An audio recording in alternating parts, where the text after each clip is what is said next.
جب لڑکیوں نے حضور کا استقبال گانے کے ساتھ کیا، صدیق اکبر نے ان کو گانے سے روکا.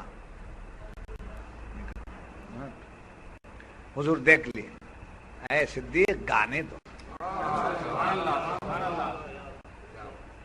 گانے تو آج ان کے عید کا دن ہے.